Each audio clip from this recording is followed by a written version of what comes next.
Oh, there you go. Here, I'll watch it too. It says live on the top. Yep, we're live. Yeah. What's going on, everybody? Appreciate y'all for tuning in to the first episode of the Vortex Report. Featuring my guys. We got first up, I'm going to drop it off to K. K, appreciate you for checking in, being here tonight. K's been working extremely hard behind the scenes, putting things together for us. We've been making it happen. Glad to have you, K. Appreciate you for coming along. Then I'm going to take it over to my guy, Ethan, last but not least. Appreciate you, Ethan, for being a part of everything. Me and Ethan got a chance to work another event this weekend at the C.12 Game Girls Camp up in Jonesboro, Arkansas with Jay Harris at Elite Arkansas Training. So that was a great chance, to get to work with Ethan again. Appreciate you, Ethan, for having you here. Great asset to the team so far, brother. Appreciate you. Yes, sir. So we're going to get right into it. Today, we're going to drop it off with, obviously, a quick shout-out to our partners. ASN, appreciate you so much for, allowing us to be a part of things. It's been a great season and a great start to the second one here as we come up on it. Prep Hoops, obviously, for giving me a job, letting me do what I do, giving me a stamp of approval. You guys for being here once again. Thank you for, making everything happen as well. So that's a big plus. Today's lineup, you guys, we got a quick ladies spotlight where we're going to start off with here in a few minutes. That's going to go over to Ethan. We're going to go over our pick'em. We did a small pick'em this week. We'll obviously have more, and I want you guys to give us feedback on what we should have. Drop in the comments, good matchups you guys want to see us do. Comment who's hot right now, who's not. Let us know what we should be featuring. We're going to go next into that weekly pick'em that the matchups of the week that we do have. So we do have a few matchups we're going to talk about. Moving forward, we'll probably just have a couple solid ones that we have stamped out, and they'll kind of be more headline games that you want to pay attention to. Obviously, as we get deeper in the conference and things that'll start taking a swing. But for now, we'll just talk about some games that are kind of coming up that'll be competitive. Any kind of teams on little runs or streaks or, hot players to watch. Then we'll get into the team of the week. We do currently have one team of the week that's been on a run out of the entire state. It's early into the basketball season. Obviously, a lot of teams haven't even touched the court yet. But we do have one team we want to kind of spotlight and shout out to, so we'll get into that. We got a segment called Underrated and Overdue that we'll get into. Really just highlighting some underrated guys that are known maybe in a sense, right? Maybe they're known in this region or they're from this area and they kind of get a little pub there, but statewide there's not a good connection. And that's what I feel like this podcast is really here to do, is to bring everyone around the state the kind of central connection that we're going to need to give everyone the same platform. So that's what we'll get into with that. Then we got player of the week by conference. So we got a few, obviously, who has played these past few weeks. And everything that we do on this show, I kind of should have said that maybe at first, but, everything's everything what it is. But every week when we do certain things, we'll try to do it by the week of, what is already passed, if it makes sense to everyone. Obviously, some things will be the week before, like pick'ems and matches of the week. But the player of the week stuff is based off of obviously what happened the week before. I'm pretty sure that's kind of common sense, but wanted to point that out to a lot of people who may not know.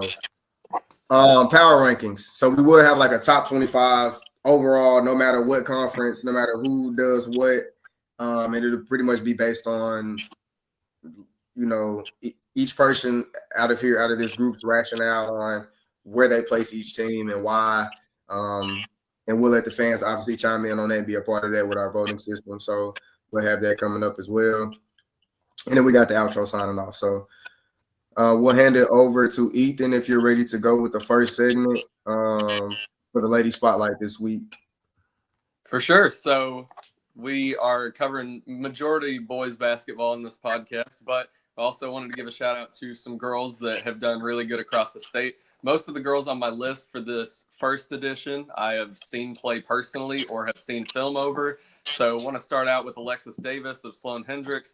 Really good downhill scorer, great playmaker, point guard for Sloan Hendricks. They've been on a tear so far this season, 2-0, and she's been a really big asset for them. We got Morgan Thornton for Eastham. Eastham hasn't really taken off with their schedule yet, but they did play in the Pangburn Classic early in the season.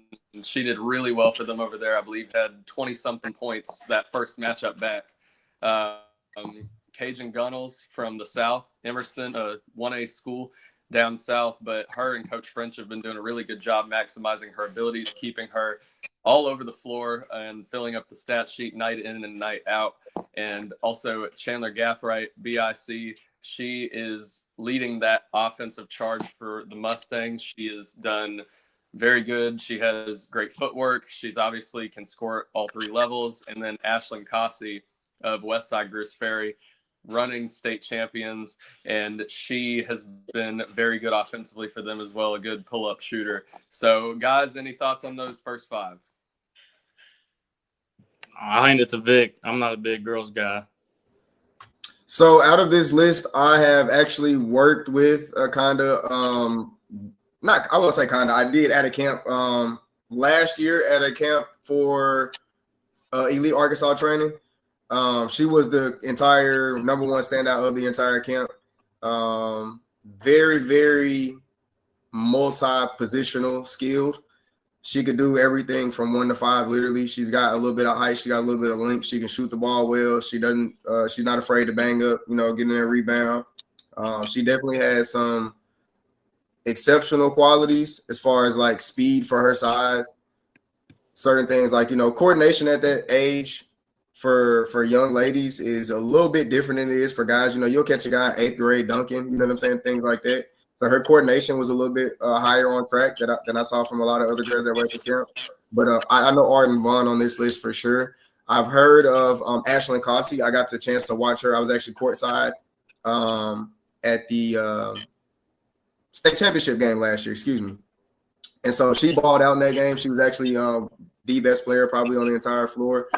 And out of the other girls, I have heard of Alexis and I have heard of Cajun, but I do not know very much about them. But like I said, those names are buzzing, so they're doing the right things in the right areas. I myself have made it a point to, obviously that's why I gave you this segment, is to get more involved in the girl side of things, especially coming on here in the next few years. I'm trying to take a few more steps on that side too. So I really appreciate you doing this segment right here. It was solid. Yes, sir. And going over our bottom five really quick before we move on to other segments, we have Riley Sutterfield, another great player in the East for Rural Special, great footwork, can pull it from 3. And Hannah Blagg, I saw her play against Concord, very good playmaker for White County Central team. She's done excellent over there so far. Taylor Richardson, one of the top-ranked shooting guards in her class of 2027 for Viola. She's also been on a tear offensively so far. Emery Bond from Tuckerman. There's a few different girls on that squad that I thought about picking between, but Emery has really shown up so far in big moments and can usually hit the basket, to send the other team home. And then finally, Arden Vaughn, who I saw just Monday night. She didn't have her greatest game, but definitely a player with length that can play pretty much anywhere on the floor, can play positions 1 through 4 if she needs to, and definitely a great player for that Rebels team. For sure. Like I say, once again, solid segment, great list of girls right here. A few more that I'm going to have to actually get into looking into now since you pointed that out. I feel like I've heard the name Taylor Richardson, but I can't recall, especially not right now at the top of my head. I've heard so many names today. I've been doing all this work. But, yeah, great segment once again, and we will be moving on to – did you know anybody on this list, Cade? I really don't keep old girls basketball. Boo! I know. No, I'm messing with you. No, that's valid. That's valid. I don't know. No, so like I say, that's even the best thing about it. Like I say, I'm gonna get to learn, and you're also gonna get to learn some of these young ladies. I'm learning all this too. Yeah. it'll obviously open up to more. You know what I'm saying? So that's the wonderful thing right there for us to get a peep at, you know, who's around and who's actually doing something that we may not even really recognize. Yep. So we got our pick'em coming up next. Do we have any guesses? I forgot the comments. That's on me. My bad. I gotta get you guys together. Yeah, that's my bad. You'll see with this pick'em as well. We're pretty much all in agreement on these matchups. Yeah. I do have one that I might switch from the graphic, so I'll talk about that one though. Okay. I got a little shake up. All right. So without further ado, if I could get things together over here, we're gonna get into our weekly pick'em, guys. Let's do it. I see the comments here. We got Jace the Hooper. That's my guy, Jace Gatlin. What's going on, Jace? Appreciate you stopping by, young bull. We do have 31 viewers at the moment. If anyone wants to comment, you know, you can be featured. We will answer your comments. We love, you know, the feedback. Appreciate everything. Appreciate the viewership. Let's keep it rolling. So for our first pick'em, we're gonna run it down. Cade, you want to take it over? Sure. Yep. So we got Flippin versus Timbo. I've never heard of Timbo. Is that how you say it? Yep. Yes. All right. Versus Timbo. So I took Flippin. I got some family up in Flippin, so maybe a little home cooking, but they're pretty good. They they lost to Easton by 8. You know, that's a very talented Easton team. And then you got an 8-point win over Lisa Academy North, 4-2 overall. I mean, and the Timbo, they're 2-3. I think it's a no-brainer. I feel like Flippin probably win by double digits, but yeah, that's what I'm thinking. I'm gonna go, Ethan, or you gonna hand it off to me? What you got? Ethan might be. Name? Oh, there you go. Say it one more time. We lost you for a second. Oh, okay. Timbo and Flippin. Timbo has a great offense. Jackson Wilkins, I believe, is one of their star players. And then Flippin, you've got Tucker Thompson over there. I have Flippin in this matchup. Flippin has been a great for themselves. So I can pick up on what he's saying as well. I picked Flippin for the same kind of reasons. Is one for what you said. It's kind of both of you guys. I saw them get the 8-point loss on the East End, obviously very, very early in the season. But still, they put up a fight. And last season I saw the kid Tucker Thompson in the state tournament as well, and he was a dog. Well, yeah. So I figure they got that talent returning. That type of fight they put up. Timbo is all right, but outside of that one player that they have, I don't know of anyone else. Yeah. I just recently heard of him when Ethan introduced me to who he was, and so just not too high on them getting the job done, honestly. Not a bad thing. Timbo should have a decent season in their conference, but against Flippin, I think they'll take the L. I agree. Moving along, pass it back to you, Cade. All right, so we got Easton and Lisa Academy North or West. There's so many Lisa Academies. We got the 4A matchup here. Easton 4-0. They play, at least I don't know. Easton, they're one of those teams at those higher classifications that play games pretty early. You don't really see that a lot. But I mean, I think that's good. You get the games in early. They had a 5-point win against Tuckerman. Obviously, we talked about Flippin. Honestly, I know it's early in the year, and I'm not sure. I don't know what's going on, what's the roster looking like, and everything. But I feel like I was just expecting a little bit more from Easton. They were very talented last year. They upset Forest City in the playoffs. Yeah, so. I mean, obviously they're very talented. A lot of those guys came back. I do have them winning. Lisa Academy West was not very good in 4A last year.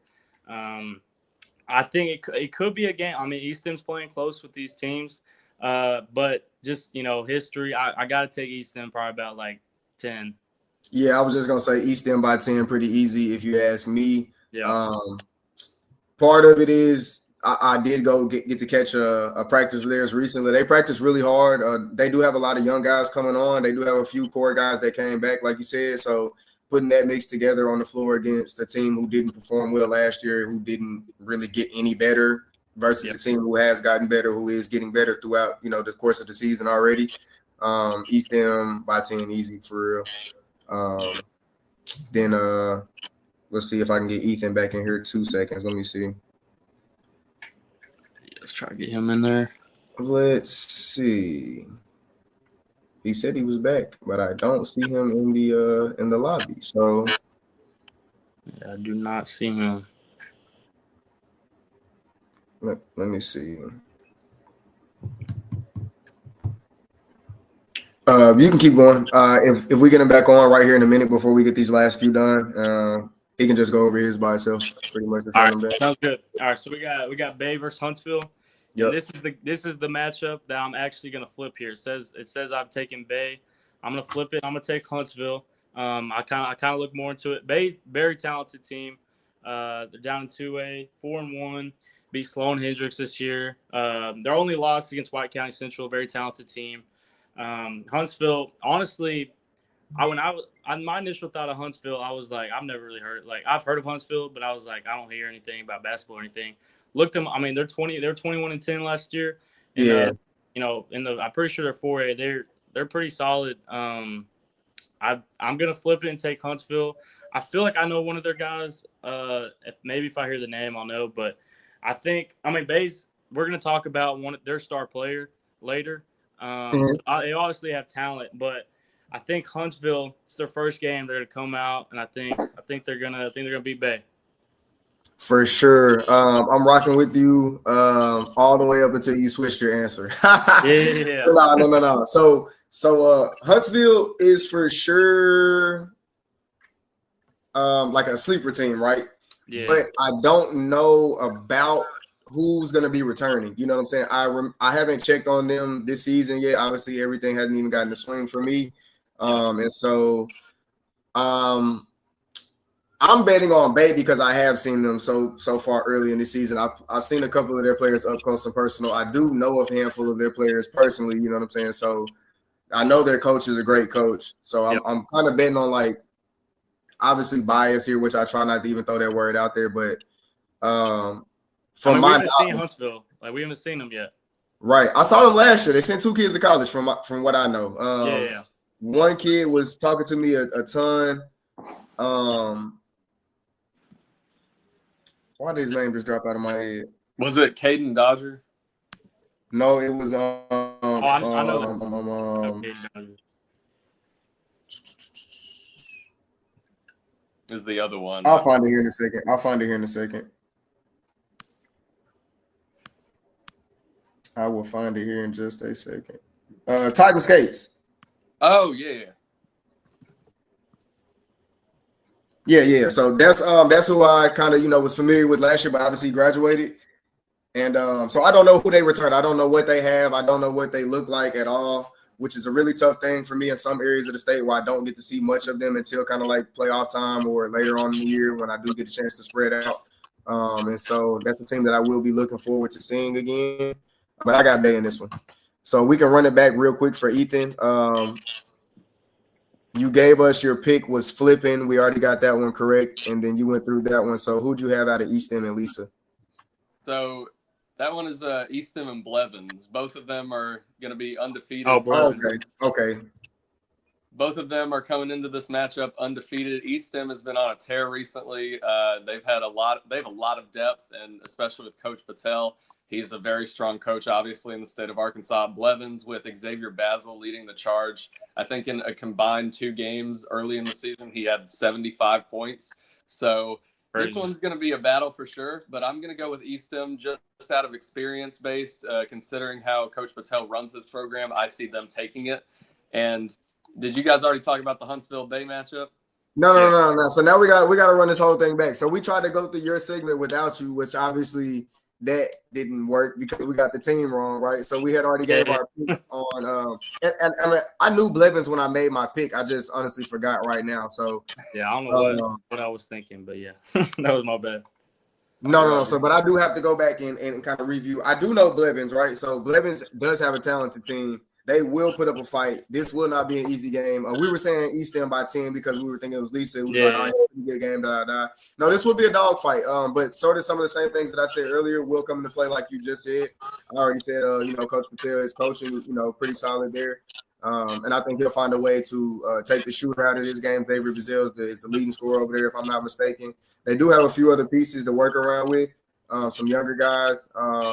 And so maybe, there'll be a spot up or two that he doesn't, see coming, a spark off the bench or something like that. But outside of that, I think East End does actually still win this game. So,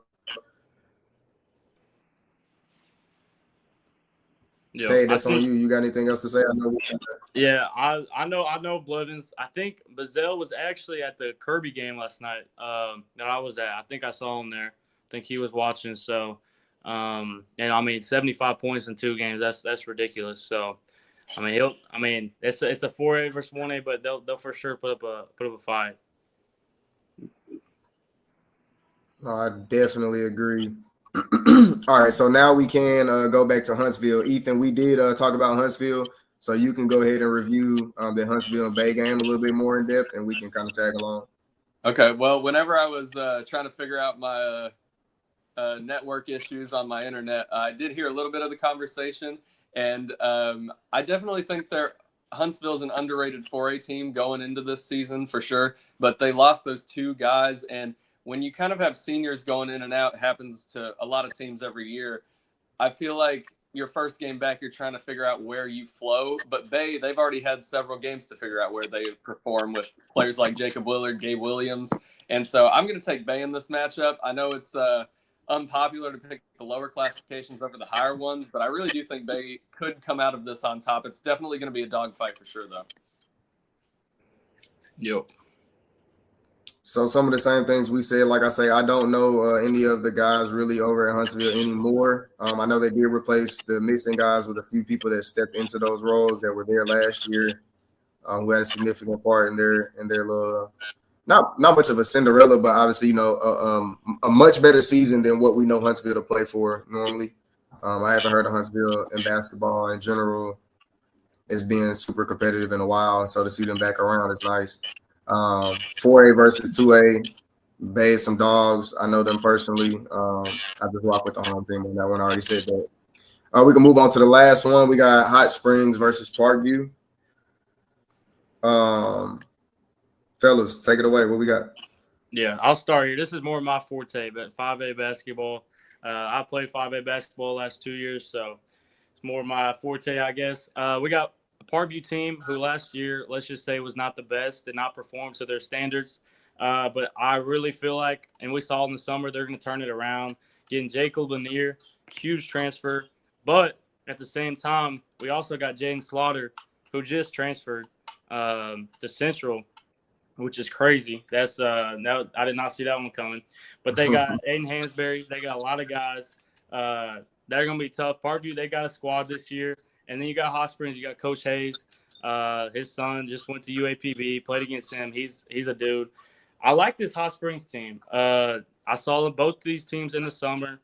I really feel like this is going to be a close game. Even though we all 3 took Parkview, I really feel like Coach Hayes is going to have this game close, and I could 100% see Hot Springs winning this game.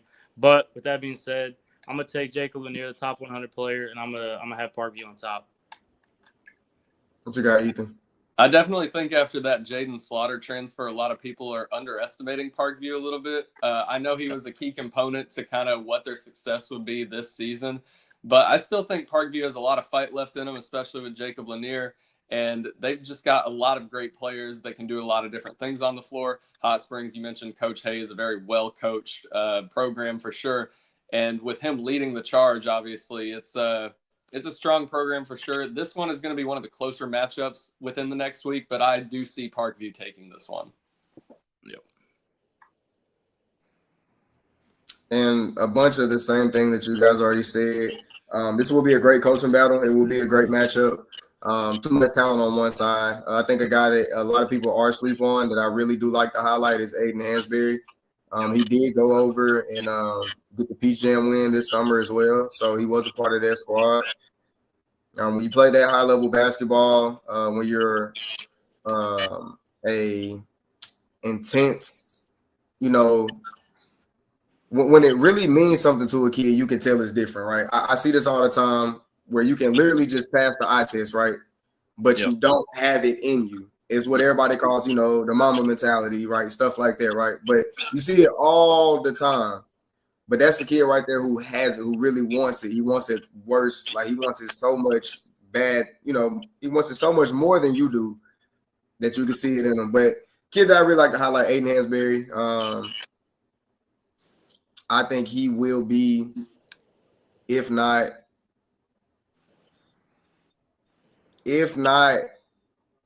high major, definitely low major D1. Just off of, like I say, skill set, work ethic, mindset, it's all there. We did highlight Jacob Lanier, obviously, definitely we've got him on Prep Hoops as number 2 in the state in the class 2026, actually ranked above Aiden Chronister, who is ranked above him on 24/7. Controversial talk there. Obviously, you know, have your pick and do what you will with it. But yeah, I got Parkview in this one. Hot Springs is not to be slept on though. Team full of young dogs. They really want it bad. Judah Johnson is a very, very skilled, talented young guy who I really like. Deron Hicks as well. They do have the talent over there. Obviously, Van Hayes, Jai's younger brother, is coming up. He will be playing varsity this season, giving people something to watch over there at Hot Springs. So there's a team to watch out for as well. But I got Parkview in this one. Yep, for sure. So wrapping up that segment, we're moving on to a few matchups this week. Did you guys have any matchups that you wanted to highlight? I'm highlighting a few things that are coming up that are on my schedule pretty much. What about you guys? I don't got anything. I kind of put a lot of my matchups of the week on that pick'em graphic that we just did. Blevins and Eastham and Parkview and Hot Springs and Huntsville and Bay. Those are kind of the 3 that are marked down for me that I'll be looking out for. Got you. I got one. I know of. I'll do it after you put out your matchups. But it'll be a solid game. But yeah. I am looking at the few matchups that I was thinking of. My bad, I'm scrolling, you guys, looking for something. The thing about this week of the matchups of the week as well, to everybody listening, to all the viewers, is that we're going to have a graphic and everything else that goes along with it, like we have pretty much for everything else, but there weren't a ton of games this week. Obviously, basketball really kicks off next week. The better matchups, like Ethan said, we did use for the pick'em. There's one more game that is decent, only because I do know a kid that's playing in it. The first game, it's Riverside and Armorel. And in that game, Daniel Couch plays for Riverside. Pretty talented forward. A little bit of do-it-all ball, undersized, kind of inside-out guy. Pretty talented, though. Be a good player to watch for this season. He's been making a name for himself, had a pretty successful summer playing AAU. You got Sloan Hendricks. Go again. I did just find 3 on my list that I wanted to shout out here in a minute, but you go for Sloan real quick. Yeah, I was going to say Sloan and BIC will be another game up in that northern region that a lot of people kind of don't really know a lot about in this state until you pop up and play them and, district or, they make it to the championship or something like that. And you're like, oh, these kids can ball. So Sloan's got 2 guys over there. They got a little 2-headed monster that I know of. You got Dallas Durham. Dallas and Hudson Rorex. My bad. I'm over here reading. You got Dallas and Hudson Rorex. I'm still trying to find what I'm looking for, and I still can't find it, actually. So I've done an article on those guys. That's something that we'll also be getting to is we'll take a highlight and a glance at some articles that are on Prep Hoops. That'll be in another segment. But they will be a great feature for that. They're a little 2-headed monster over there. That Dallas is a rough and tough, inside-out kind of guy who can, score off the bounce, get jumpers up. Hudson's a catch-and-shoot kind of guy who can also take it off the bounce. You know what I'm saying? He's a little bit taller, a little more springy from the perimeter. Dallas has got some rough, tough defense. He likes to lock it in. Pretty intense guy. Brings energy. Brings a spark. Really good two-way play right there for both of those guys. And any of the other matchups you guys had? Yes. So on Tuesday, there are 3 really quick. Won't go super in depth on them, but Marion against Central, I believe going to be at Central. That'll be one. We mentioned Bay playing against higher classifications. They go against Farmington on Tuesday for Farmington's debut, which is going to be an interesting one for sure. And then Eastham and Forest City, a big 4A matchup. Eastham put Forest City out as the number 1 seed in the region in the first round of state last year. So that one's going to be a dogfight for sure too. Yeah, I think those are some good matchups. Marion Central, that's a star-studded matchup. Farmington, I think Farmington, people don't understand how good they are. I really think they're going to be one of the top teams at 5A. And but one of the games I wanted to outline was Russellville Sheridan. We got a benefit game. It'll be a good game. Sheridan, have been kind of disappointing, I would say, the last couple of years with the talent they've had. And Russellville, back-to-back, we had back-to-back playoff appearances, but also lost most of our starters. It's at Russellville. It's gonna be a good game. Who you got? I'm taking my boys, but no brainer, right? I'm not betting against my boys, but yeah, no brainer. Yeah, we never at the last 2 years, our benefit games, we beat Conway by 30, we beat Cabot by 30. So I mean, that's all I'm gonna say. There you go. Nice way to kick off, the season, get things flowing. I really like a couple of those guys over there that we'll be able to get to talk about over the course of this season. So we'll move along to our first team of the week ever here on the Vortex Report, sponsored by none other than, you see at the bottom there, us. Quick plug here. We are the only sponsors that we have at the moment. If anybody is out there wanting to help us and sponsor us, please do not hesitate to reach out. We would love to get something going for you. Get this great viewership to your business. Bring visibility to you guys, your brand, your network. Let them meet ours and combine and flourish forever. So please do not hesitate to reach out if you are in for sponsorship opportunities. You can also follow each one of us there at the bottom on either platform that you have. I also have Facebook, YouTube, Twitch, etc., all which we are streaming from live. So I appreciate all your viewership. Back to business.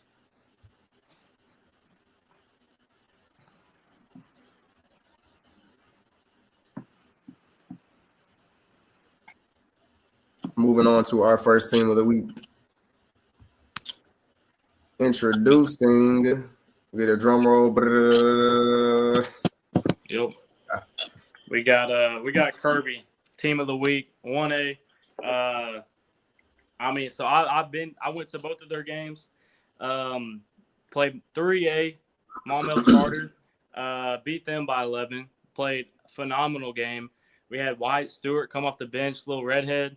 He's got that fight in him. I don't know what he's got, but he's just like high motor. He's always going, rebounding, putbacks. I love watching his game. You have Tyler Hardage. He was just dunking it all over the place, 3 or 4 dunks. He's, fast break, one of the best, probably the best transition player in 1A. I will say that. He is. You don't want to catch him in transition. That's all I'm going to say. And then we got game yesterday, played at Ouachita. Really good 2A team, very well coached. I was standing by their bench, and he was one of those games where courtside, I could tell like their coach, he knew what he was doing. I played for Coach Chenault. Coach Chenault, phenomenal coach, great coach. I can tell when a coach knows what they're talking about. They're not even, they're not super talented, but he got them. Kirby wins by 6. Honestly, didn't play to their full potential, but I think going up classification, both games, and winning them at home was huge. And they went 2-0 on the week and are still undefeated, 5-0 on the season. Great segment, brother. I appreciate that. That's a wonderful segment right there. Kirby was a team that I obviously agreed to be the team of the week. Those boys have been putting in work. I met them as more of an AAU team, obviously with only a few pieces, but it was basically Tyler and Gavin that I met that are kind of the core players that are the team over there at Kirby. Met them about 2 summers ago, kind of followed them ever since. Those guys have been out of control as far as their, trajectory versus where they were when I met them.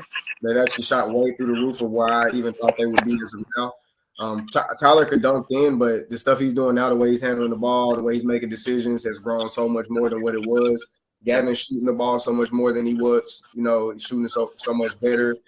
His mechanics are really improving. He's learning how to create shots off the dribble and not just catch and shoot. So great things from those guys. Kirby is really putting on a show. They will be a team to watch in the 1A. You said Tyler's probably the best in 1A in transition. I think Muncie Mixon would have something to say about that. Yeah, I'm sure. I'd love to see him go at it.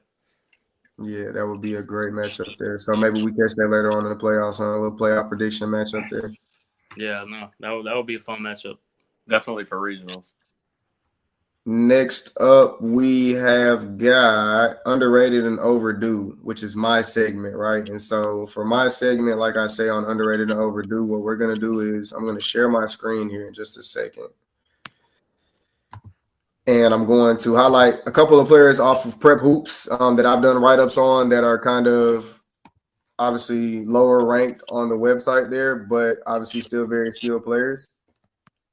Today I'm just going to do one quick one, probably one per class, and we'll knock it out.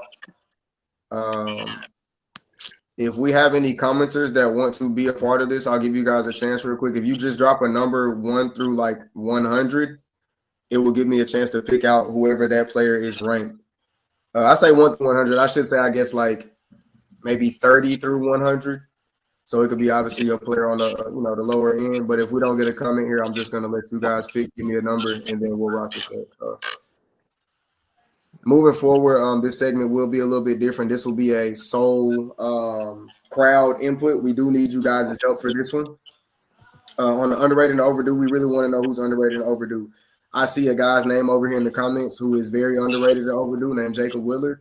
Also, see one named Jace Gatlin. He's a younger player, so he's not really just overdue, but his time is coming. His time is probably now, so really going to be a player to watch for as well.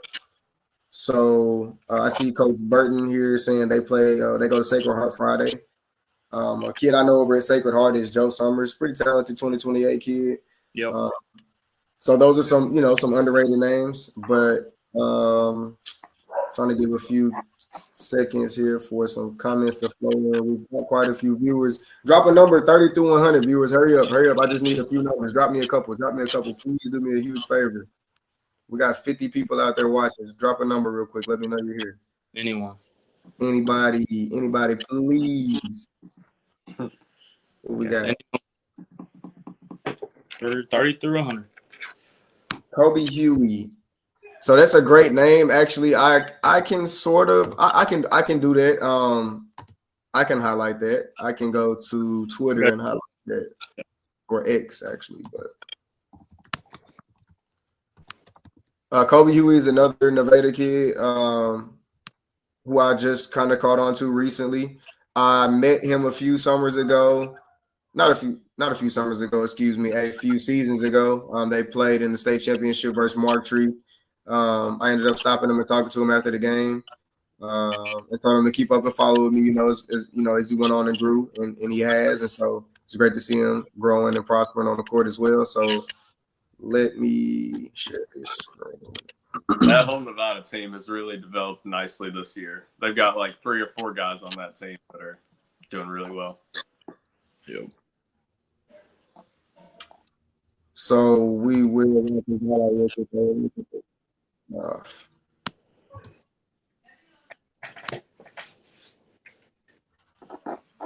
So quick highlights of him here. Check him out, taking the ball to the rack for the nice right hand finish. Catching on the perimeter, directing traffic, taking the screen, getting downhill for another finish. Hustling. Oh, taking the charge there. Good play. Great play. Coaches love seeing that type of stuff on film, y'all. That's great stuff to put on film there. Nice little catch and shoot, wide open, knock it down. Little action, bringing it up. Dribble handoff. Little action on perimeter. Space it. Shoot it from the corner.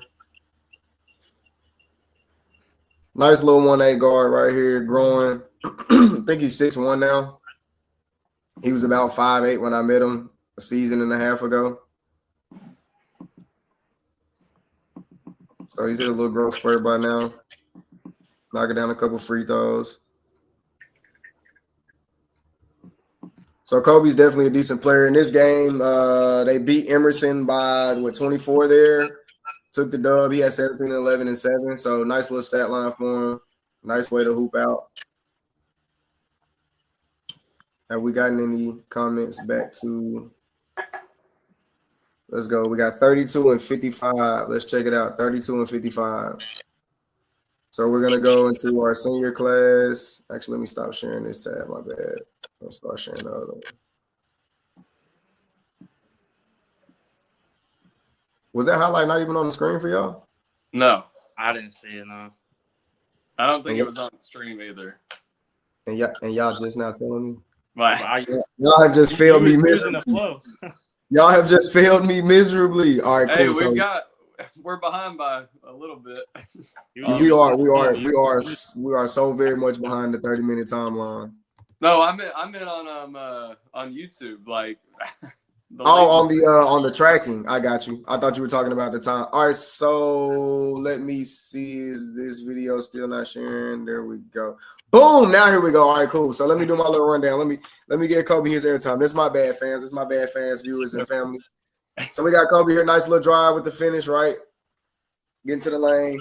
Another one, catch it. You're gonna direct traffic. Call him a little screen out. Nice way to take the screen. Little pace and play downhill finish. Little defense right here. Great stuff on film right there. Boom, taking the charge. That's what I said. Coaches love to see on film right there. That's great stuff. Little catch and shoot wide open, knock it down. Boom. Good shot. Little dribble up action. Going to a dribble handoff here. Back to a dribble handoff there. Space the floor and stay ready. I don't know. It's small things to me that I catch that a lot of people don't catch. And it's not just the craziest skill. It's a lot of stuff a skill that a lot of people have, but a skill that a lot of kids also don't have. Look how ready he was for the shot. His hands were already so ready for the ball. Palms up, boom, palms up. As soon as the ball was dribble handoff right here, palms up, ball ready. Yo. So, nice little skill. Boom, nice way to knock it down. That's how you stay ready. That's how you make a shot. Then he knocked it down with 2 little free throws right here. So I'm going to skip, like I say, I'm going to get back to, what we were doing. 17, 11, and 7. You guys heard that part already. Gave my boy Kobe a little airtime there. Kobe, keep going, keep playing, man. Keep hooping. Gavin and Tyler. We just went over Gavin and Tyler. If I can click on a quick write-up for them, I will. So we got 32 and 55. So let me share this tab. Actually, I can just change this tab. And we'll talk about Gavin and Tyler a little later on the players to watch. So I'll go more in depth there too. For sure. Cool. So here we have it. Prephoops.com. We're going to search rankings, 2026 rankings. There's a beautiful tab on Prep Hoops as well for everyone. If you are watching, it says how we rank. I've done a Spin Cycle podcast episode over there a few months back, and there's a short little, like a 15, 20-second clip that kind of explains what it is. But if you guys are ever interested, please go check that out, or hit me up and ask me. We can talk about it all you want to. So here's a little peek in the inside of the rankings, right? So we said we're going to first look over 32, right? So 32, my guy Jackson Keeling, a player that I actually do know very, very well. So thank you to whoever picked that number, Coach Burton. Jackson is a bucket. Jackson went to Mulberry last year, has transferred over to Mountainburg, so he's moved up just one conference from 1A to 2A. Jackson can shoot the skin off the ball. He's a great playmaker in the sense of his vision, right? He can pass the ball in, crazy angles. He can get the ball in tough places. So we'll check out a article that was written just a few weeks ago for some under the radar 2A prospects. Here it says, and it's crazy, we got Jacob down here as well, right below him in the same article. But floor general with pace and shooting range. The new addition to Mountainburg will be a plug-and-play lead guard who controls tempo and makes winning plays. Skilling shot-making IQ. Shot-making and IQ are high level, but his former school, Mulberry size and schedule have limited his exposure. And so playing 1A ball sometimes does that for kids. you really don't get a chance to be seen as much, even if you are pretty decent. If you're a decent kid on a team who really doesn't even make a playoff run too deep, it just kind of hurts. He moved up to 2A, which hopefully will help him just a little bit at a more competitive team. He plays pretty good ball in AAU in the summertime, so really talented kid who I think has a chance to play at the next level, who many coaches obviously think has a chance to play at the next level from, conversations that I've heard and been around. So good luck for Jackson and a great pick. Can I add in on Jackson there? Yeah, go ahead. Yeah, so I didn't know he moved to Mulberry. I think on the to Mountainburg. I don't think on the on the graphic that changed that. So that's a big move for him. But I actually roomed with him during a camp, and he's a baller. He's one of the best shots honestly in the state. It's a weird looking shot, but it's butter. It's butter. I mean, he can create. He was Mulberry last year. He was that team. He's a really good dude too. Like he can definitely play at the next level, 100%. For sure. 100% agree. 100% agree. Like you said about his shot, definitely all wrist, great mechanics. Honestly, doesn't get a lot of jumper off the ground, which some coaches, might take a peek at, but he can shoot it from anywhere on the floor, and he got range. Yeah, for sure. Consistent. It's consistent. Yeah. So we'll get back to rankings. Class of 2026. Obviously, we want to get our seniors the most highlight. And it's not favoritism. It's just the fact that these guys are the next to go. You do want to be able to highlight the guys that are next to go the most, because this is obviously your last chance. They are who needs the most highlighting, who need the most help. We want to get them the most viewership. We want kids to play at the next level. That's bottom line. So number 55, Gavin Williams. And I'm not even sure. We're not gonna jump into that one, because I'm not sure about the status of that this season. That was something that's a little bit older. Great pick. We appreciate the number. We'll jump into Gavin and Tyler. Actually, no, because we got a segment on them later. So we'll actually just move past this segment. We're a little bit behind on time anyway. So we gave Kobe that shout out, and then we gave Jackson that shout out. So did a few underrated. Next week, this segment will be a lot more sharp, I should say. We'll have the graphic to go along with it. Everything will kind of be set in stone. We'll know what we're looking at before, we get here. And we'll have some things already in hand for you guys. So as we move along to our next segment, we've got Player of the Week. So we got a few of those guys, and we'll kind of throw them up here and run through that really quick. Let's go with who we got first.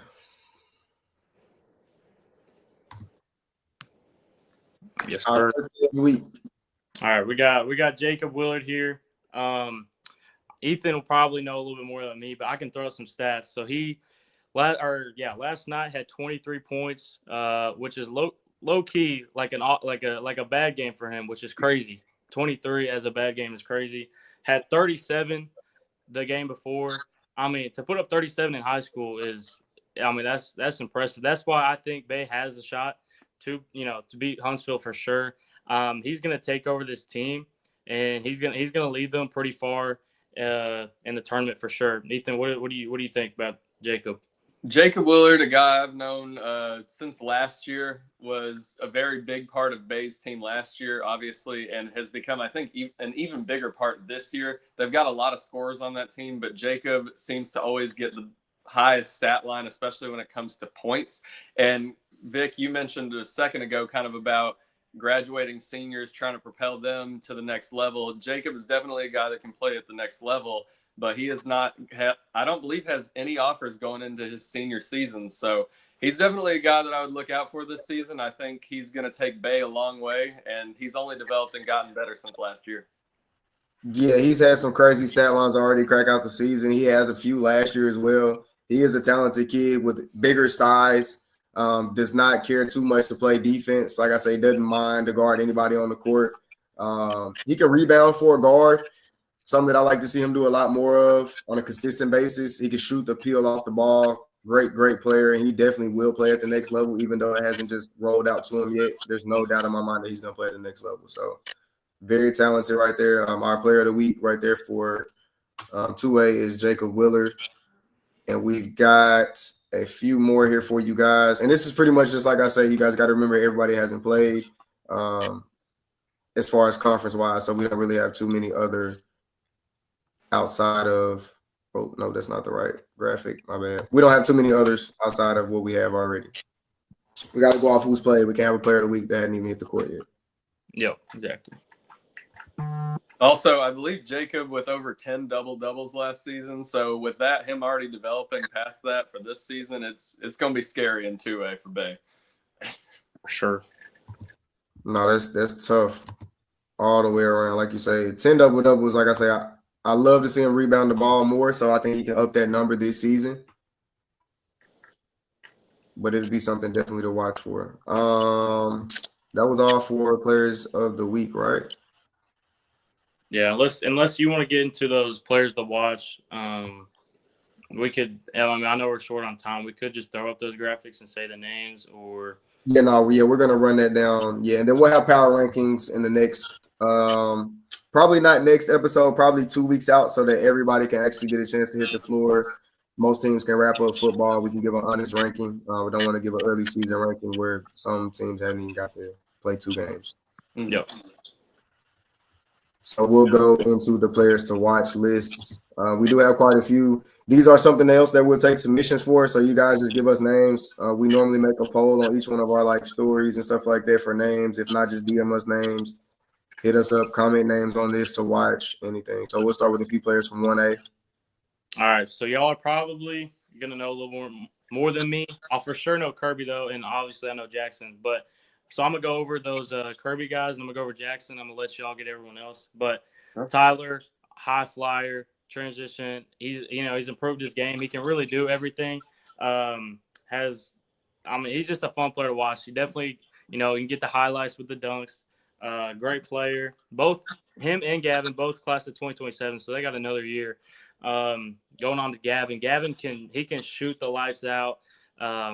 He runs that one guard for them. He plays it to his own tempo, doesn't get speed up. You put good defenders on him, and it really don't matter. He'll get by him. And he has transformed his game. Like that midi, that floater. He's got a really nice floater. And he's a really good passer. They designed a lot of sets for him, like catch and shoot, and he's hit some clutch threes, especially last night. Hit a really clutch 3 against Ouachita. Dapped up coach. It was a tough little play right there. And then we got Jackson Killing. So actually not Mulberry. He's at Mountainburg, but like I said, great player. Can shoot the ball very well. One of the best, probably in 2A. Definitely one of the best in the state. And then we got Jackson O'Neal. He's the big man for Kirby, class of 2026. So he's a senior. But he really he puts up double doubles pretty much every game, and it's usually kind of quiet. Like you're like, oh, Jackson had 18 points. What the heck? He kind of just does it quietly. He gets rebounds. He plays hard. His game's real simple, but it's effective. And so I want to highlight him. He's a good player that really doesn't get talked about enough, but he's been putting up good stat lines and playing good for this Kirby team. Ethan, what you got, bro? Xavier Basil from or is it Bazell, I think, from Blevins. We've talked about him already on this podcast episode, but he has been doing really well for Blevins so far. 3 guys on Kirby is not crazy at all. They've been doing amazing this season so far already. Monty Mixon, really tall guy, coming into his first, I believe, varsity season, and he's been showing up big time. Jackson Keeling, obviously we mentioned at Mountainburg now, but he can shoot the lights out of the ball. Sam Straight up here in the East for Ridgefield. He's been balling out so far this season. I know a lot of the people over at Ridgefield, and they were telling me before the season even started, they were saying, kind of look out for this kid. Not a lot of people have him on their radar, but by the end, he will make himself known, and he definitely has done that. Joe Summers, another guy for Sacred Heart, really cares about his team off the floor as well, has messaged me several times, just trying to get shout-outs for Sacred Heart, and definitely a guy that cares a lot about his squad and not just his own individual stat line. That means a lot for sure. Joe is a kind of selfless guy, even on the court. His play represents that talented kid. We spoke about that as well earlier. We already got through Jackson. I mentioned Monty earlier as far as being out in transition. A high flyer. He's putting things together. He's a little raw athletically and physically, rough around the edges, but he's putting it together well and coming along fast. I think he'll have a big year going into the summer as well. Sam, I saw Sam last year during the playoffs. He had a couple standout games. Same time I kind of really started seeing Bazel come on. He had a few highlight games last year in the playoffs as well, and then he's kind of carried over ever since then till this year.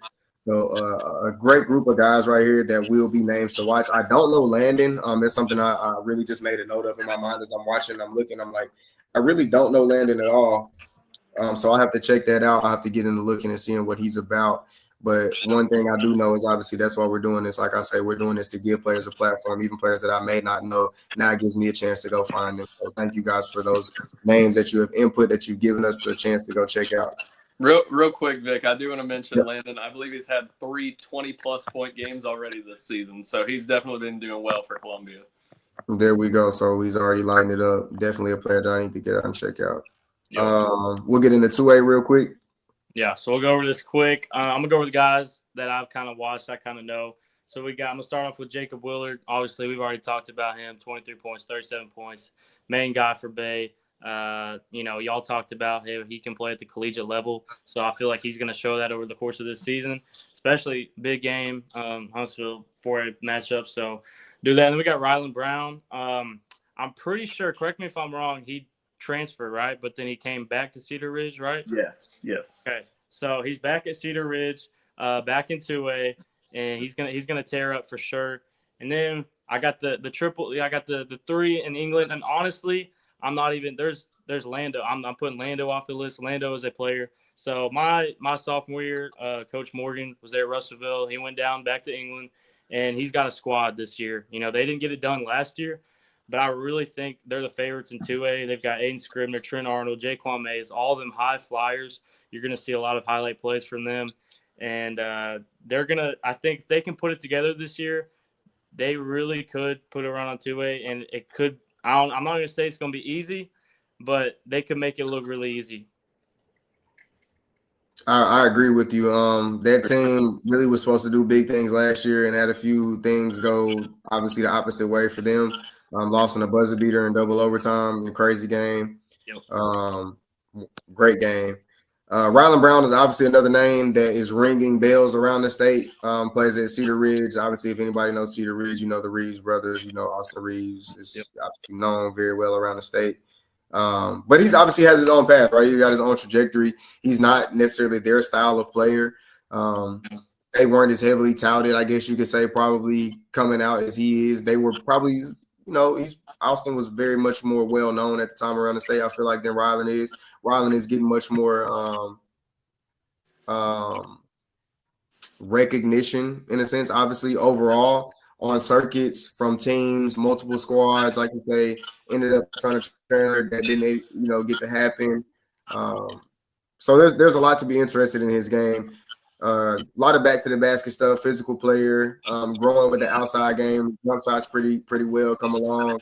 Ball handling is, coming along, athleticism coming along, mobility is coming along, those things, kind of deep dig and work on a little bit harder, but a really great player. He's going to be big for Cedar Ridge this season. Jacob, we already highlighted that. Dallas, I kind of talked a bit about already as well. Scrappy guys. Dallas is a small, scrappy guard that plays defense. Jacob's a bigger kind of guy that doesn't care to bang around, get the ball, inside, shoots the ball very well. Dallas creates players on both sides of the ball. I've heard of Jordan and Colton just as of this season. Jordan, I saw him play last year, but wasn't, really onto him. I saw him just through watching Amari play. Then back to the England guys, like I say, they probably will get it done this season. So really, really a good group of guys that you guys should be looking for in 2A. Move on to 3A. Can I say something about one of these guys real quick, or a few of these guys real quick? Yep. I got Jordan Watson, one of the most underrated point guards in the entire 2A class, in my opinion. Tafari Weir, a guy that not a lot of people know about from Ozark Catholic, had a 30-point game last week. And Colton Curtis can play positions 1 through 4. Really great guy on and off the floor, and he's been lighting it up so far for White County. I didn't even speak on Tafari. I did see that he had the 30-point performance last week, but I haven't actually got a chance to watch any of his film yet. So that's something I'm searching for, trying to get out to check him out too. Yeah. All right. So now going into 3A. So 3A, I'm not very familiar with. I'm only familiar with the Lamar guys. I played with both of them, Cade Bowen and Kendrick Carr. So I'll talk about them. I'll let y'all talk about everyone else. But Cade Bowen, class of 2028. He's a tall guy. He can flat out play. He played last year as a freshman and was, he was one of the most talented guys. He's going to be very, very good. I know Russellville, like, we definitely wouldn't have mind if he would have transferred here, but he's a good player. And then we got Kendrick Carr. I played with him growing up, played him a lot of stuff. He's a reclass, but he's 2027, so he's got 2 more years. He's very tall, high flyer. He's gonna be dunking. He can shoot. He's just got a smooth game. I don't know if you've watched Kendrick, he's just very smooth game. So yeah, that's Cade and Kendrick. Two very good players at Lamar. Very talented team as well. I agree. Chiming in on Cade. Cade is also he's a 2027, so I don't know exactly what all. Yeah, I don't know exactly what all it is there, but I actually just messaged him like last week, and he's in 11th grade. So okay, okay, that's weird. I'm pretty sure that's 28. Neither here nor there, but Noel is another 2028 kid that I really like. Got a chance to coach him last year. He went on a tear. We went to Orlando for our finals. He's one of Coach Ozzie's favorite kids. Coach Ozzie is obviously, the head coach that I coach with 2028 Arkansas South. Noel is a great kid on and off the court. One of those kids that you do anything for. He plays super hard, super talented. Got his head on right as far as attitude, leadership, mature, being able to take the criticism that you dish out. And like I said, I say all this personally just from being able to coach him before. So really talented kid to watch out for right there. Cade and Kendrick are very, very much the same as far as like eye test. Both can, get up on the rim, long, lengthy guys who take shots from inside, outside, mid-range, so 3-level scorers that you see. Like to play with or without the ball. So very much when you look at the eye test, they kind of are tit for tat. There'll be a crazy, crazy duo coming off a great run last year. I think they'll be able to lock back in with some of those seniors that they brought back and turn things up. Jackson Hallam missed the highlight. If anybody knows that name, or if you're like, man, I've heard that name somewhere, if any viewers are wondering, he is the kid who scored last year. It made it all over ESPN. It was crazy that I was actually even a part of that. Arkansas Sports Network got to be such a great part of it. Shout out to my guy, Hood Visions, DeAndre Hood, for the video credits on that one. But he hit in the 3A state playoffs, scored on a 4-point play, right, and actually iced the free throw to win the game. So the situation was losing by 3.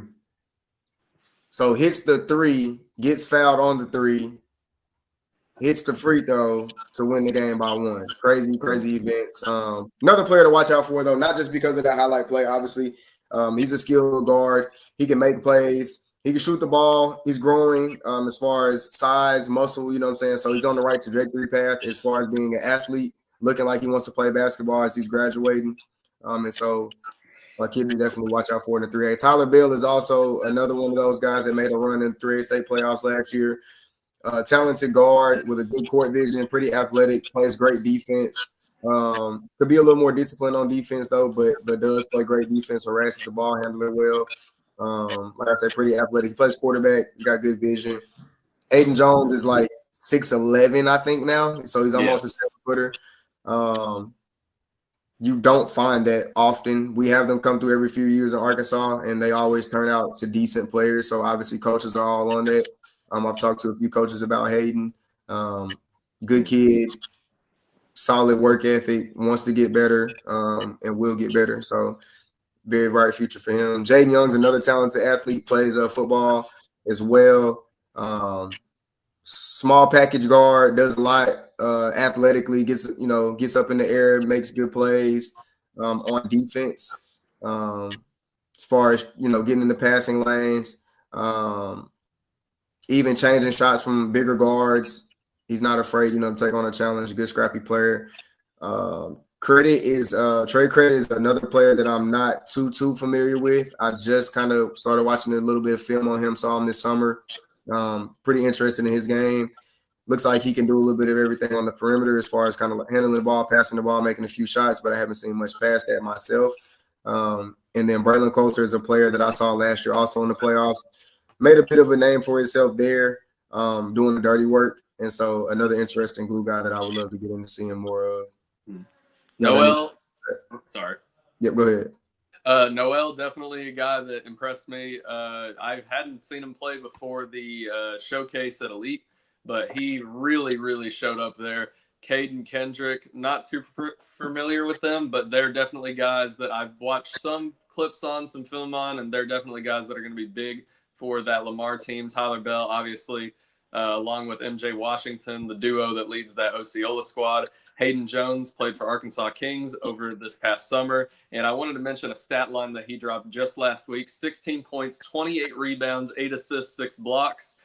He's definitely a crazy guy, dropping stat lines like that. And then Jaden Young, you mentioned it, Vic, also plays football, big time over there for Rivercrest. Braylon Coulter, hustler through and through on the floor. And, this 3A players to watch, very strong for sure.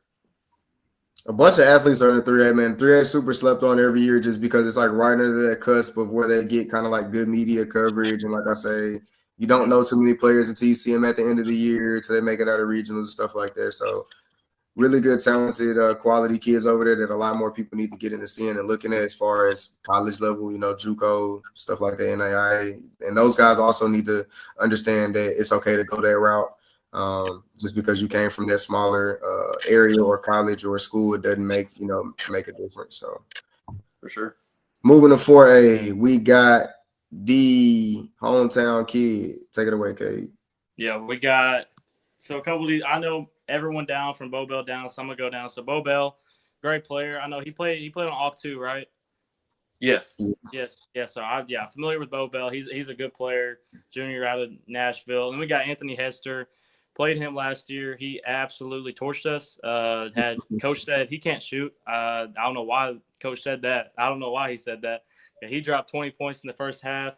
Absolutely murdered it. I don't know why he said that. That was one of Coach Chenault's little low moments. But I don't know what he was thinking, because he's gonna be playing at A-State next year, and he can definitely shoot that ball. That's what he does. So. I know Vic's reaction is.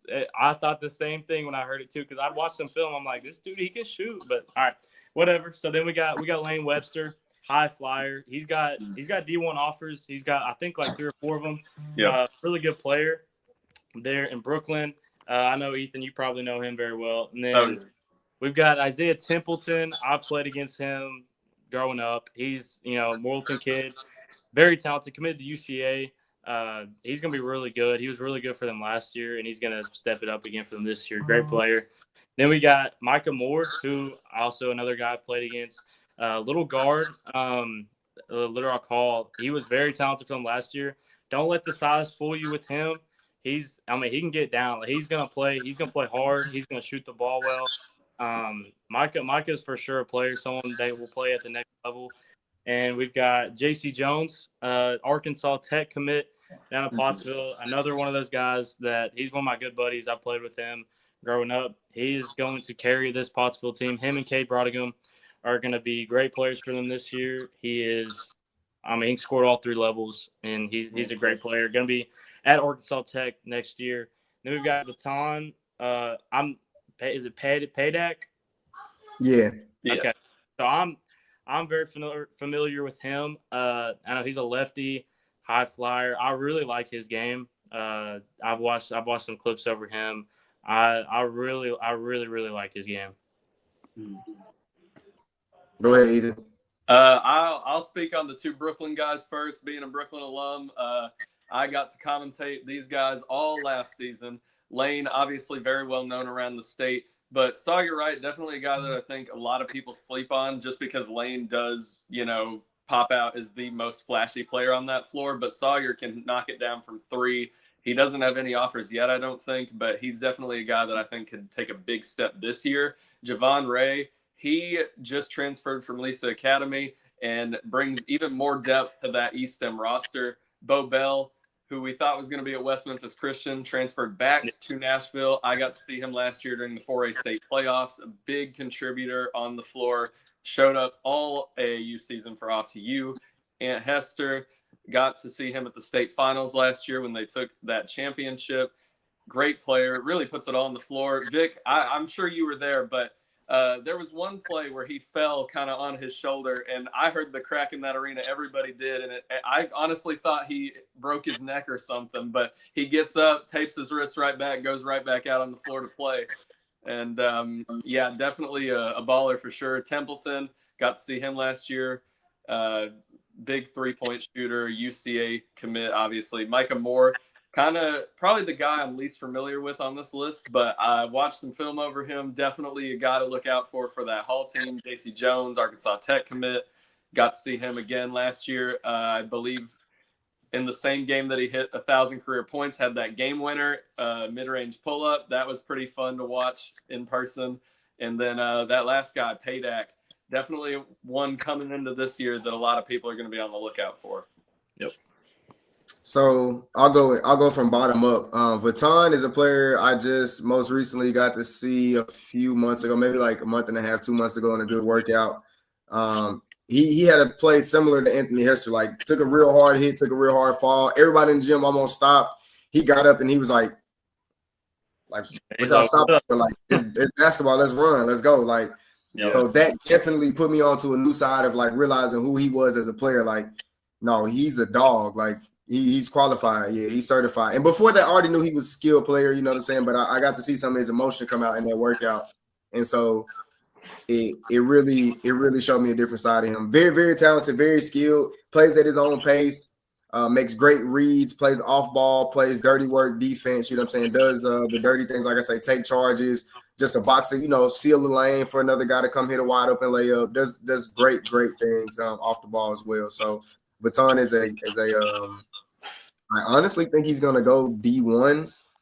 If you ask me, I really see it happening. A lot of players, a lot of people in the state really don't even know who he is, but I think he'll be a D1 prospect. Sure. JC Jones, ATU, like you said, you already ran it all the way down. 1,000-point career scorer. Kid's a baller. I've been high on him for about two seasons now, kind of when I got around to knowing him. The guys over at ASN, now that obviously I'm with them, have told me a lot about the Pottsville squad, so they're a team to watch in general. This year, JC is going to be on another tier like he was last year, looking to take those guys deep in a playoff run. And obviously take his talents to ATU next year. So congrats on that for him. It's crazy how we got three guys three guys on this list alone, and four, honestly, because Lane could be probably committed to whatever school he has an offer from already. But we got JC is gone, we got Lane, Anthony is gone, so Ant's gone, and then Templeton's gone. 3 players in 4A. Yeah. Right. I just want people to pay attention like that. I don't know where you're tuning in from, right? So I'm sharing this to all my platforms. On Twitter, I've got people that follow me from New Mexico to New Jersey. You know what I'm saying? I really, literally all across. So coaches from everywhere. So if you're watching this is 4A basketball Arkansas. 3 of these guys have already committed D1 before their seasons, 2 of them D1 schools before their season started. Yep. Yes. So just pay attention to Arkansas basketball, fellas, and people out there in general. Arkansas basketball is not to be slept on. Moving on, we got Micah Moore. I just want to check out a practice of theirs not too long ago. Micah's a young, scrappy guard. Play ISO Joe this past summer. Yep. He's a great playmaker. He understands who's on the court with him. He understands how to help him be a better player. I mean, you don't see that a lot.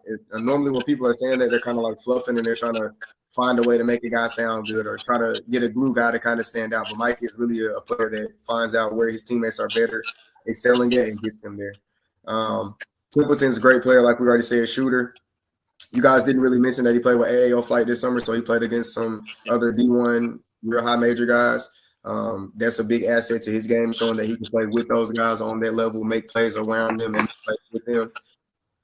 They had a great story last year as they made a deep run into the playoffs, ended up taking the L in the finals to Anthony Hester and Mills. Then we got Lane Webster, a kid who I've had a chance to work with personally. Kind of got to coach up just a little bit, be around, in the gym with him enough to know. Would really like to see the dog come out of him a lot more, let people know who he really is as a player, to stamp himself. He has every tool in the bag, and I'm not exaggerating when I say that. Definitely a mid-major to high major, kind of guy. He'll be gone, hopefully, by the summer. Like, hopefully somebody will snatch him off the board. But I think that's pretty much up to him where he wants to commit. He's got a few offers on the table, and so we'll see how that plays out for Lane over the course of his senior season. But big luck to him and doing good things right there. My bad, I'm trying to read something to the side. So Bo Bell, Nashville, like you said, we thought he was going to West Memphis Christian, kind of just transferred back. Don't know what the situation was there, but hope everything's okay. He is a baller. I got to watch him a couple games on the circuit this summer as well. He balled out, made a name for himself in many different ways. I knew him throughout the season last summer, watched him pretty close. Been seeing him grow is a good thing. Like I say, he's kind of hit a little growth spurt as well, one of those players. And then Sawyer Wright is another player that I'm slightly familiar with. Got to work out with him one time before over at Elite. And like you say, he can shoot the ball. He can knock it down. So guys to watch for right there in 4A. And then we've got these last few to knock out. Sir. Let's see. Boom, 5A. Check it out. So I'll run through this real quick. We got 5A players to watch. We got Zayden Williams, the guy over at Russellville. He's a Cyclone, a guy that his head coach told me to check him out this season, and I was not disappointed, right? And it's not like I'm disappointed when coaches tell me that. I never am, right? But it's good, that coaches are obviously willing to want me to see who players are. And when they put them in my hands, if they're, the right type of player, then I obviously can give them the exposure. You know what I'm saying? So Zayden was a player, definitely fit the profile. Darius Folks is a good player, really come along into his maturity, I feel like. Mindset-wise, on the court, his game's always been there, kind of been an athletic guard who can really handle it, really get up and down. Is a transition threat, makes good plays, makes the right play most of the time, that type of player. Elijah Reed is a guy down in Hot Springs who is a glue guy, makes hustle plays, does a little bit of everything well. He'll have to step up into a bigger role this season for sure and show that he wants it, put that S on his chest to kind of be a leader as he steps out. We got Deron Hicks, who we also spoke about earlier down in Hot Springs. Super young, talented guy, or super talented young guy. Sorry, I said that backwards. Who really can get things done on both sides of the ball. Good two-way guy. Really takes pride in playing defense and stopping ball handlers. Who has a growing confidence in his offensive game, and things are coming along for him really good. Then Kenan Johnson, who's also another player who his coach also reached out to me. I've been familiar with Kenan for about two seasons now. Zayden's I just caught on to more earlier this summer. Kenan I've been kind of watching closely over the past few seasons. He's grown quite a bit, which he was kind of on that trajectory to be a longer kind of player, a longer kind of wing, combo guard, almost a forward tweener who can do a little bit of everything, passes the ball, shoots it pretty well. He should be a bright spot for Maumelle this season. Kai Watkins is a guy who's kind of been on my radar. Saw him this summer at Little Rock Christian Academy. They had a summer camp. Marion played there. Marion's got a super talented squad as far as the underclassmen go. That JV squad even is going to be pretty good. And then Cam Alexander is another bright spot over at Maumelle. Pretty talented kid who can get up and down and run. I'll let you guys talk about Jackson, Caleb, and then kind of anybody else you want to pitch in on there. Yeah, so I'll take over Jackson Corp. He's one of my good buddies. He started at Mountain Home last year. Was kind of their big man, even though he's only 6'2". They kind of had to go small ball there. He can shoot it. He's a really good player, really good dude off the court. Obviously, I went to Russellville, so my boys Zayden Williams, Caleb Campbell played with both of them last year. Zayden is going to be one of the best scorers in 5A this year in terms of points per game, 100%. He's going to tear up 5A West. He might win 5A West Player of the Year. He could. He does have that talent. And then you got Caleb Campbell, who will be the best shooter in the 5A West. He's pick and pop. He's 6'4", can shoot it. He's played since he was a freshman. And then Kenan Johnson, I played him in the state tournament last year. He hit a crazy and 1-3 in my face at the end of the first half. So I definitely know the kid. He's a lengthy kind of wing, like you said. He can shoot for sure. And, yeah, the Russellville guys, Zayden Williams, Caleb Campbell, those are my boys. They're going to do some good stuff this year for Russellville. Ethan, you got anything? Darius Folks been performing all AU season for Off to You. I think just coming off an injury to start the season, so hopefully he'll do well with that. 5A is not really my forte compared to like 4A, but I'm looking forward to definitely coming out and seeing some of these guys play. Obviously, we spoke about Hot Springs earlier. These two guys, Deron Hicks and Elijah Reed, going to be big assets for them. Mamel, obviously coming off of a Banco ZK Arena appearance, are going to be really strong and ready to come back and fight to get back in that spot. And then that Marion team, we got Kai Watkins on here, but there is just a handful on that team, lower classmen and seniors that are going to really tear up the floor this season. Yep. Yeah, I was going to pitch that in there too. Obviously, these were names from submissions. You guys, once again, if you supply us more names, obviously, the more names, the better. We can talk about more guys. We can highlight guys all night. Marion's entire team is probably a team to watch in the 5A. Yeah. They knocked off a couple teams that nobody saw coming last year. My guy, Sammy Lewis, is over there getting it done. Love to see it happening. He is a great coach. He's instilling things in those boys that they really are, working hard. And they're growing, man. Like I say, it's scary to see if you got to match up against them, honestly. So I really would say the entire team over there, to be real with you. So for sure. Moving along to 6A, our last and final segment, we've got some of the heavy hitters. We're knocking down with Kamarian B, who's already signed a D1 commitment, RJ Young, who's already signed a D1 commitment. Then we go to Mar Lee, Landon Price, Clay Blair, Jamal Holden, DJ Hudson, Trey Alim, and Leighton Weaver. Every guy on this list pretty much has an offer to go play at the next level.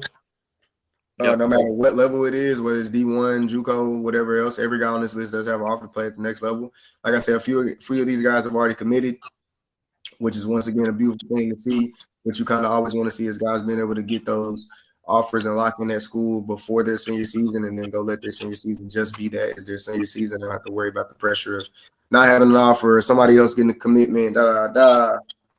So we're going to highlight these guys. If you don't know CB, clearly I don't know what basketball you're watching in Arkansas.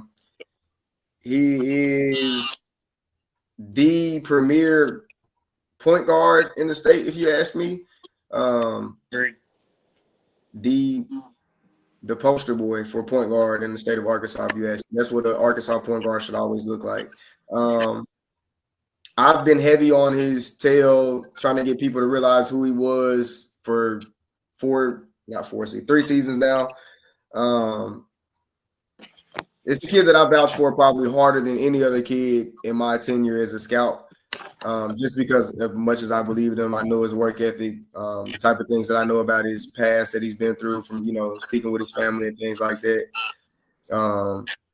It's just all there. Everything is there. The intangibles, the on the court, the off the court, the skill set, the work ethic, the mindset is literally all there for him. So nothing but high praises for that kid. Only up from here. RJ Young's a super talented kid who can do a little bit of everything. One of those forward tweeners. Can handle the ball well, can shoot it from inside, outside, can make plays for others. Athletic, will rebound, will defend. Literally just a high skill set kid. Does a little bit of everything. Marley is a long kind of forward of sense, a point forward. I think he's growing into his confidence and believing in himself as an offensive player, and understanding how to get to his spots a little bit better, create things for himself. So he'll have a big season this year for sure for Bentonville. Landon Price is another player who I've been heavy on for the past 2 seasons. Just trying to highlight the fact that he's got crazy athleticism. To me, he probably is. He should be signed already, but he's probably more than likely. I think he's got something up his sleeve where before too long we'll know something. I'll just put it like that. So Landon's a really talented kid. I don't think he's going to hold out and wait around. I think he's going to go ahead and commit and take a school. Definitely a next level player. Clay Blair as well, who's pictured here. Super scrappy, small ball, can shoot the peel off the ball. Does a little bit of everything on the offensive end of the floor as a small package guard. Very, very key player for Little Rock Central over the past few years. Then we'll move down to Jamal Holden. He was once ranked as ESPN top 100 kid, who has further kind of been off the map in that area due to a few different things, injuries and some other stuff going on as far as, I guess, teams, competitiveness during, off season. I mean, not off season, AAU season, excuse me.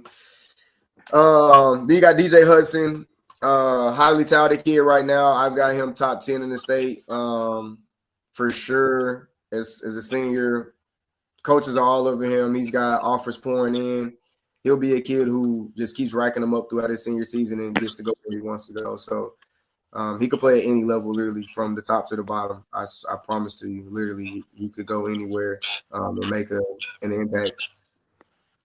You got Trey Aleem, who's another kid who's been being highly touted. His name's been in a couple conversations in rooms for sure. So he's another one of those kids to keep a watch on.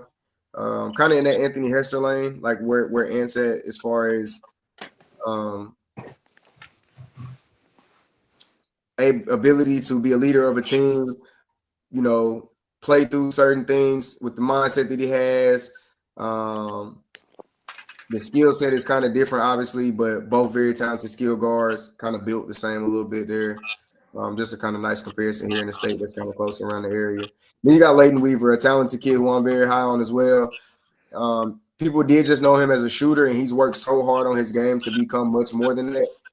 He's becoming a creator now, which is a beautiful thing to see him being able to put the ball in his own hands and put it on the floor and create for others. He's actually getting above the rim now, getting on the rim. So good to see him growing athletically, staying, in that weight room, training hard, working on things that need to be worked on. So this is a great list of 6A players to watch here. I'll let you guys finish that off, and we'll get wrapped up here for the night. Yeah, I think I'm gonna highlight one. This is a guy that I played against last year. Landon Price, played him at Benville West, and I got to watch him this summer against Little Rock Christian. And I know it sounds weird, but this dude was going bucket for bucket with JJ Andrews. He's that type of guy for Benville West. He's going to put his team on his back for sure. He's a high flyer. He's going to have some highlight plays. I know this summer he was with AO Flight. I think he was with the second team, and he was putting on some crazy highlights. He's going to be a really good player that people I feel like are not talking about enough. Definitely agree with you there. Ethan, what you got? Kamarion Bede, RJ Young, obviously saw both of them at the state championship game last year. Kamarion, I mean, what really can't you say about him? I mean, he's one of, like you said, a premier point guard in the state, exactly what you want. Marley, a guy that I'm a little unfamiliar with, not being from up west and not going up there too often, but I've definitely seen some highlights from him, and he's definitely going to be a big part of that Bentonville team. Landon Price and DJ Hudson, two guys that I got to talk to this preseason, kind of their thoughts on how the season will go. And they're both going to be big contributors to their given teams. They're both going to lead their teams all year, especially in that playoff run. Clay Blair and Aleem, that Central team, I haven't seen them play yet, but very excited to see what they can do. They've got so much talent that, on here and not, their roster, they have a lot of depth. Jamal Holden, Conway maybe didn't perform up to their standards last year, but I think he's really going to be a big contributor to the Wampus Cats this season. And Leighton Weaver, and honestly, I'm going to include BJ Knowlton in here too. Two Jonesboro guys, super underrated in the state. I think Leighton got a offer from UAPB recently, and those two are definitely going to be big performers for the Hurricane. 100% agree with you there, especially on that last note with BJ. BJ is one of the premier players in the state as well. Definitely another top 10 to 15 kid. He will play at the next level, no doubt about it in my mind. he will have a great season as well this year. Jonesboro will be competitive as they are every year with Coach Swift. So big things coming from them as well. And then, like you said, chiming in on Conway. Conway was not competitive last year, but I think they have brought in a few pieces to turn things around, and Jamal will be at the center of that. He's grown much more as a player, inside, outside. I kind of didn't highlight that earlier, so didn't want to just kind of leave him on a bad footnote. That was my bad if it kind of felt like that. I was just sitting there thinking about it for a short second. I did get a chance to go catch Clay and Trey at practice a few weeks back. Very, very intense practice. I actually walked into that practice and found out that Jaden Slaughter was playing for the team. So that was a very, very exciting practice to see. They practice really hard, really tough, and it speaks, to how they play during their season. So, but everything else you guys say, yeah, I definitely confer with. Great, great segments there. I think that's going to wrap it up tonight for us, fellas. Once again, I want to thank everybody who tuned in. We now have 125. I think we were at our highest count at 130 viewers on our first episode tonight. Beautiful thing to see. I thank every single last one of you for tuning in. If you all could drop a like before you do turn off this video, that would help me so much more.